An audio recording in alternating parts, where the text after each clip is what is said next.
Welcome back to the Egyptian Amalani Cameras. Tigambe zaku Benin. Benin video hii siyairali kaya ifupi kwa mbili. Chifukwa zimezichitika soko Benin zazifupi.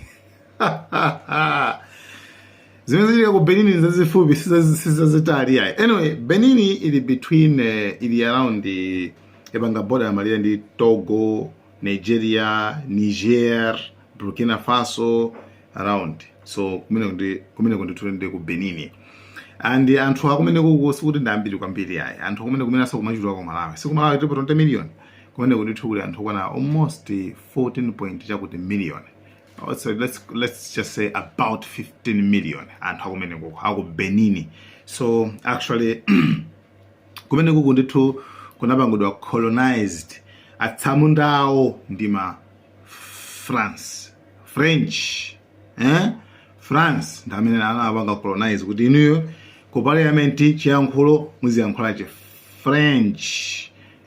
Mmene bangira azungu amalawi kuti inu ku parliament muziyankhula chizungu, muzivula za chizungu.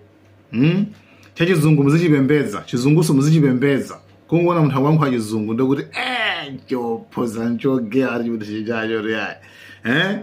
Komano kwanza thuko sukuti amapembedza chizungu yayi. Kwanza thuko amapembedza che French. Bonjour, benevera. Iwone tu umuntu wankwa che French ndikuti amakhala ogera kwambiri amene amagera kwambiri ndima accent osiyana itsanana. So zonsezo ndizimene timangofatira ngosoya pang'ono nkhani ya ku Benin kuti iwo ndithu ma role models zawo ndithu ndi French. Chabwino. So kumene kuku kwachitika chani. Kumene kuku ndithu kwapeza kuti tinangoandira report news kuti yayi akuti kumene kuku kwachitika coup. COUP. Pachizungu piyo ndo wa silent. I remember nthani makamba za coup. Una wakanabwera masiku. Musamati coup. Muziti coup. Chifuna kuti pa kuli P. Ai, mupange check. Mupite pa Google paja. Mukarenge wedio mukailembe kuti COUP nde mukapanga pa pronunciation paja. Kuti wedio imene amayichula kuti bwanji. Sirimana kuti coup. Munthu amene nalata kwambiri, I don't know why. Don't be emotional, man. Analata kwambiri. Yayi, muziti coup, wasati coup. Pa chizungu sichijewa ya. Amati coup, wasati coup, koma coup. Basi. Ndikuti kulanda boma. So kumene kuchitika coup. Asilikali ena kubwera ndikulanda boma. Kuti ifeyo talanda boma. Ndipo pale pano A B C D anthu mutiso zaranisa baba. Basi tabanga dissolve kachani kazo zisankho zipani zoseta chicho ife bano bakale bano tatenga boma. Ndi anthu anali asilikali amene anali pa TV ni tu. Kama no utakuona sobera bage tab no maoni na anthu awali disorganized man. Sali serious kweli. Anholanda boma ngakhala mene. By the way, foso ndukumati kuti anthu amene wamjokera kuti anthu amene wandikaguluka asilikali kena kake kama ndikaguluka kuchukula kuti yes kaguluka ndi gulu ndithu la asilikali ochokeraso mbomamo mmene momo munali Minister of Sports.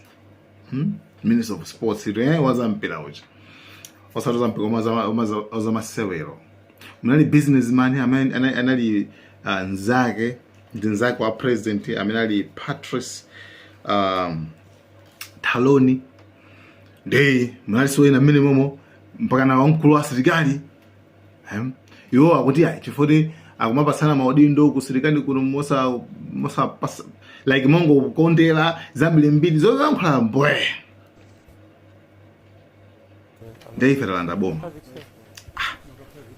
Ok. Et le gars, quelqu'un me suit. Il n'y a pas avec nous. Il faut suis-les. Suis-les, les gars. Si vous ne le suivez pas, ils vont nous échapper.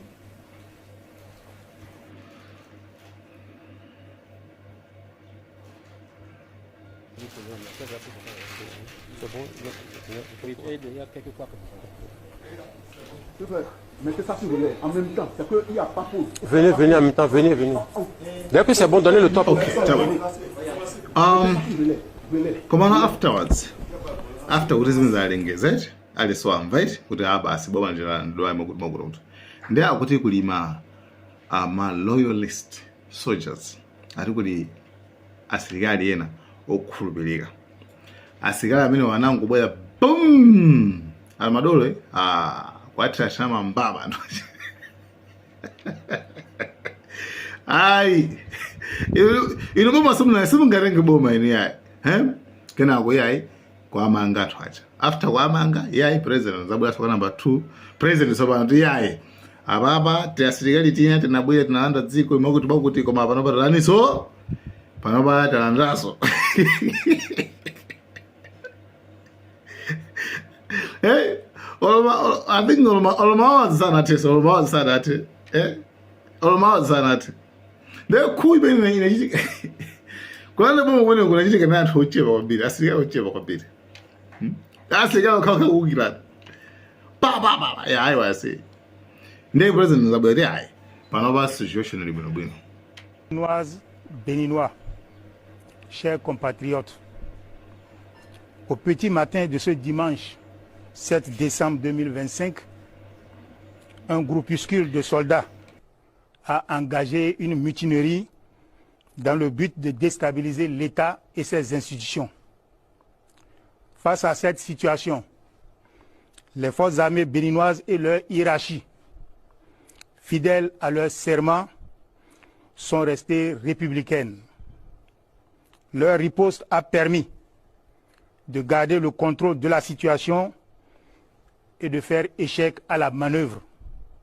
Aussi, le gouvernement invite-t-il les populations à vaquer normalement à leurs occupations. Je vous remercie.